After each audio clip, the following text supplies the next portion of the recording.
or by Deuteronomy, by the book of Deuteronomy, because it's just one long sermon by Moses to the children of Israel as they are about to cross over into the promised land, and he's preaching to them. He's reminding them of their experience from the time that they left Egypt 40 years before up to that time. He tells them have taken only 11 days and they had been 40 years at it because they were slow learners.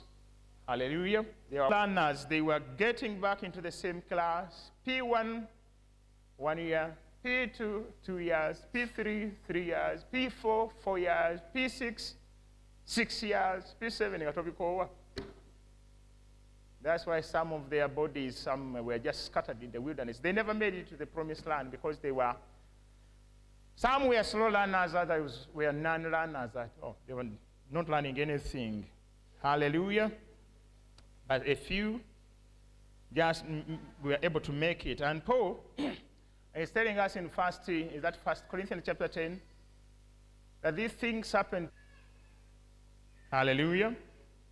They were written to be examples for us, people upon whom the ends of the times have come. 1 Corinthians chapter 10, verses 6, and they gone through that. Paul is saying, in other words, that the Old Testament, unlike the views of some extreme grace, whatever movements, they are saying that the Old Testament is no longer relevant. But Paul, teachers of mathematics again,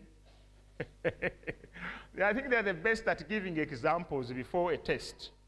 Hallelujah. So they give us examples right from P3, P2, P1. They set an example for us and maybe example 2, and they set the test. So it's upon you as a student to ignore the example and go straight to the test. Or, hallelujah, you can ignore that or just choose to do what? Go straight to the test and say, but the wise person will go through the what? The example, and then examine the way for them, compare that with the test and say, okay, this is what the teacher told me. And then you really apply the principles that they taught you here in the example. So in the Old Testament, in Deuteronomy, we have the examples. Hallelujah. The most quoted Testament by Jesus is Deuteronomy. And at the temptation, he quotes Deuteronomy 3 times. Hallelujah. If you are here and then you are saying, no, I can manage without Deuteronomy, or I can manage without the Old Testament. No, why do they give us these themes and what? Don't we have other issues and problems and needs and what? I'm sorry for you, but I know you can catch up. You'll catch up. Mpora, mpora.